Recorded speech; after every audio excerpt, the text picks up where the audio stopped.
The following is a presentation of Muddy River News.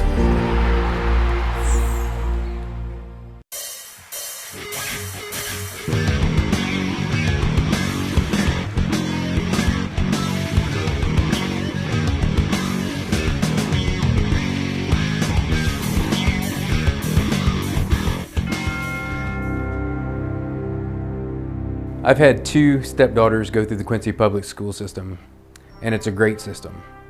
And I love what they accomplished and what they're accomplishing now. But I have found flaws, and I believe that those could be fixed at the local level. And I don't believe that the people that are heading this state really understand what's best for our children in this city. I believe that serving on the Quincy Public School Board is one of the most important jobs a person can have. Over the last few years, I've seen some things that I felt like we needed some new perspectives on. I also feel like over the last few years, we've had some situations with COVID, for example, where it became apparent that we really need people who are going to stand up for the Constitution and for freedom to be in positions, these locally elected positions. I'm Tori Kaufman, and I would appreciate your vote for Quincy School Board. I'm Ashley Randolph, and I would appreciate your vote for the Quincy School Board. I'm Jeremy Allen, and I'd appreciate your vote for Quincy School Board. Paid for by Allen, Randolph, and Kaufman. Hey everybody, welcome to the Daily Muddy. I'm Ashley Conrad, and sitting with me today is Miss Amy Vaughn. How are you? I'm great. How are you, Ashley? Oh, fantastic. Thank you for joining me again. Well, thank you for inviting me. Of course. Okay, so today Amy is here to talk about her organization, which is called Be the Change. Yes. And is it Be the Change for your community, all of the above? Be the change for your community. Okay. If I had to do it all over again, I'd probably shorten it, but I love that. Be the change for your community. Yeah, there's no question about what it's for. Sure. But so let me give just a quick background, or I'll let you give a quick background about how this came to be. Okay. I served as the Kids in Motion Program Director in Hannibal for a number of years, about 13. And during that time, I just really saw the impact of that program on underserved youth. Okay. And so I essentially developed my own program and curriculum to hopefully teach and train other communities to start similar programs. Okay. That was my original plan. And then COVID hit and nobody wanted to start anything new. And during COVID, I started having a number of nonprofit organizations reach out to me and ask for help with fundraising, public awareness, campaigns, grant writing, all of those things. So you were the gal who knew what she was doing, right? Sadly, in some cases. Yes, I know. Yes. Hey, you just take that title and run with it. Yeah, absolutely. But anyway, so I have included in my list of services now, in addition to the youth programming services, some work with nonprofits. And so that's what I'm here to speak to you about today. And nonprofits, while they do amazing things, sometimes, as you said, they need a little bit of help. Definitely. To get the word out, to create kind of what I call the vortex of help and assistance and resources so that they can continue on with their mission. Definitely. So one of the things that you're doing does just that. So you're helping them in a multitude of ways, but one specific way is you're offering basically a seminar. Yes. Right? It's a virtual seminar. Which we all came to know and love during the dreaded COVID, right? Yes. That's definitely increased in popularity. But they are still very, very effective. Yes, they are. Okay. Definitely. So this seminar is basically a two-part seminar. Yes. And it's aimed to do what? It is aimed to hopefully teach and equip nonprofits with two free resources. Very important. Resources. Volunteers are an incredible resource that sadly many volunteer or nonprofit organizations do not utilize to the fullest extent, and positive media relations, which ta-da! Here we are, yeah. But, a lot of nonprofits are doing great things, but they just don't get the word out to the public about the things that they're doing. Right. And the media, whether it be Big Muddy, whether it be your local newspaper, your local radio stations, your local television stations, many nonprofits don't utilize those as much as they could. And so this workshop is going to hopefully equip you and enable you to write an effective press release. And we're also going to have 2 local kind of nonprofit or media celebrities, I should say, in the workshop with us as guest speakers. Okay, and I know one is Chad Douglas and Raja Maples. There you go. They are pretty famous. They're not as famous as I am. I mean, come on, Amy. Let's get They're it. not as famous as you. Not as famous as you. I'm totally kidding. But Chad everybody and Raja, knows and loves both of them. Yes, they have been local faces that are well known in this area for a number of years. Right. Chad now is working for another nonprofit here in Hannibal or in Quincy. I hope you can edit that out. That's okay. That's all right. And so, you know, I'm thrilled that they're going to be able to help us. They'll be able to kind of give us some insight into, as a television journalist, what they were looking for in regards to what attracts their attention with press what releases. Pops. Yes. What pops. Yep. How to interview effectively with the media, offering some just general tips and advice. So I'm thrilled on how to feel comfortable, like you feel comfortable. Yeah. So it's definitely a good, even if you are used to speaking with the media on certain occasions, it's always a good reminder. And someone always has those little special tips and tricks that can improve an interview, make sure you get all of the information that you want out there. Definitely. And focusing on things that people are interested in, that's definitely a great seminar. And that's what I'm thinking. I think it's going to be very valuable. I've done one of these, it was when I first started the business in 2019. I did a workshop similar, and we had a media panel at the time. And so if we ever go back to live, which we probably will, I'll definitely invite Big Muddy to come and be a part of that media panel. So I would definitely love, I don't know how much I could offer, but I can offer a lot. I just like to sit and chat. Yeah, there you go. Yeah. And that's what we're wanting nonprofits to begin to feel comfortable with the media and see them as a friend versus someone to be afraid of. Right. Yeah. Someone that we're just here to help. Yes. Yeah. We just want to get the word out as well. So that's part 1. Well, it's a 2-part. So I mentioned 2-part. It's a 2-day. Yes. It's over a 2-day span. April 11th and 12th. Yes. Is that correct? Yes. Okay. And where is it held? It's going to be a virtual. Okay. It's Eventbrite. If you go to Eventbrite and just Google nonprofit strategies, media, and volunteers. I did that this morning just to check. It comes up. And you should be able to find it there. Okay. It's a long link.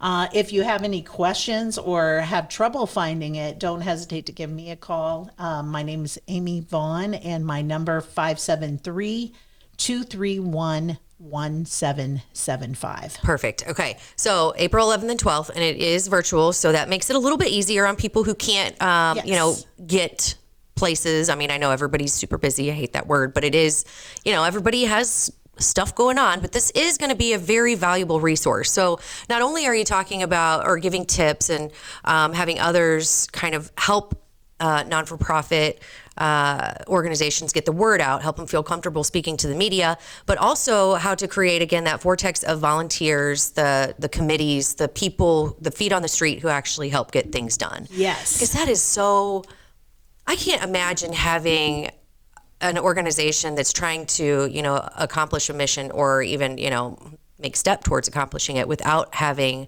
just basically an army. Yes. I mean, that's what it takes. It takes a village. Right. And that's what the second part of the workshop is all about. And I'm honored to be partnering with Rhonda Travers. Okay.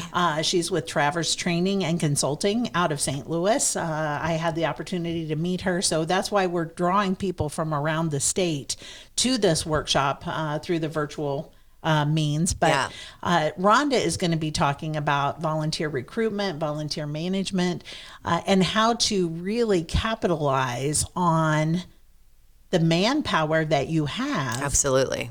That are free. And we really want to make volunteers realize the significance and value that they offer to the organization and empower them to really be that spokesperson in the community that will help get the awareness out. For sure. And volunteers are invaluable. I mean, not only so. they're there because they definitely take an interest. Definitely. Right? Definitely. So leveraging that to help move things forward and just create a bigger impact. That's if someone be wants awesome. to donate their time to your cause, it's really easy for some people to just write a check. Yeah. But time is a much more valuable resource. I mean, not to say that money is not important. Yeah, time is definitely the seriously, most. The volunteer work that the volunteers do for so many organizations. We did a free 1-hour webinar just to kind of preface what we're going to do with this workshop. Sure. And Rhonda had found that there are over 32,000 nonprofits in the state of Missouri alone. And we're all fighting for the same resources and the same volunteers. And I just saw a thing online the other day where since COVID, the number of volunteer hours has dropped because COVID has impacted everything. Yeah. And so we really want to give nonprofits the opportunity to learn how to hopefully draw those volunteers in, help them to feel appreciated and valued, and help them to kind of be the hands and feet of so many nonprofits. Kids in Motion is a prime example. Yeah. When I was with Kids in Motion, it was such a small organization in the grand scheme of things. Right. But we were able to accomplish so much because the community got involved and individuals got involved. And so that's why it's so important. It is, yeah. And I can imagine a lot of people don't even know where to start. It's a huge job. It really It's a huge job to even get people interested, but then to keep them organized once you have them and use them effectively. Definitely. Yeah, I can't even... Definitely. Maybe I need to sit down. I'm not even a non-for-profit, but I think even, that skill could come in handy even in the home. Like, okay, how do I get people excited about helping me do things? And seriously, it really is an underutilized tool. And again, both positive media relations. Now I know advertising, and that's a whole different ball of wax. Right. But when you have a nice and well-organized press release about a great and positive thing that your organization's doing, and the media can pick up on that and help you get the word out about that. It doesn't cost you a thing. Yeah, and absolutely. So you want to take advantage of those things. Absolutely. And I think Bob and I actually just talked about this at Muddy River. Not saying that this is... If you have a press release, send it, because if it doesn't require us to go out and, put feet on the street and research and, investigate and blah, blah, blah. I mean, it's definitely generally something that will just help push out to the public. Definitely. So, yeah. And that's one of the things that we're going to be talking about, how to write. And in fact, we're going to take a little bit of time during the actual workshop for nonprofits to start their outline for their own individual press release. And I'm hoping that they'll be able to have the turnaround on that and get that sent out to the local media by the end of that week. Well, there you go. And so we really just want people to take what they learn and put it into action. Absolutely. And so we're excited about that. That sounds awesome. I'm excited to see how the nonprofits that attend, how they are able to highlight their organization and the good things they're doing. Absolutely. Well, hopefully this helps get the word out about the seminar for Be the Change, because you are helping folks and nonprofit organizations create change. Yes. So thank you for playing the part.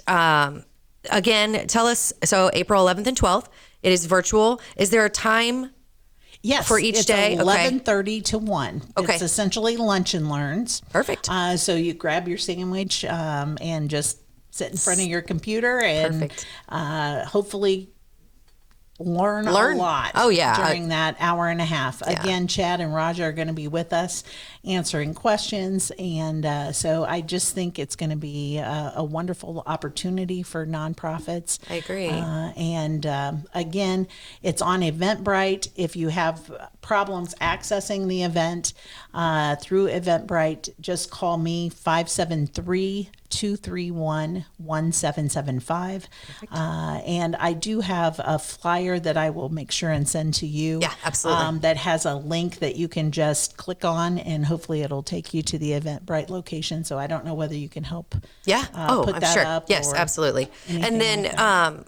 they don't have to do both days, right? No, Okay. they don't have to do both days. Now, Okay. there is a fee associated with the workshop, but it's for nonprofits, and so we feel that our fee is very reasonable. Right. It's $85 for both days, and if you only have the opportunity to do one day or the other, it's $55 for that event, and Okay. you can on the Eventbrite page just sign up for either the media relations or the volunteer the other. management. Okay. Yes. Okay. So- Although I do think both together, the both of them in Yes. conjunction with one another are definitely going to be helpful. So, well, good luck. Well, thank and you. you're very welcome. It was a pleasure seeing you again. Pleasure seeing you. Yeah. Thank Thanks you so for much. helping me get the word out. Absolutely. I hope it works. I think it Yeah, will. good. That's Thank absolutely. you so much. Absolutely. Thank you.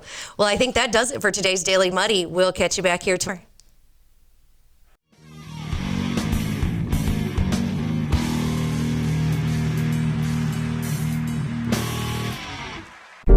Muddy River News. Our home, our news.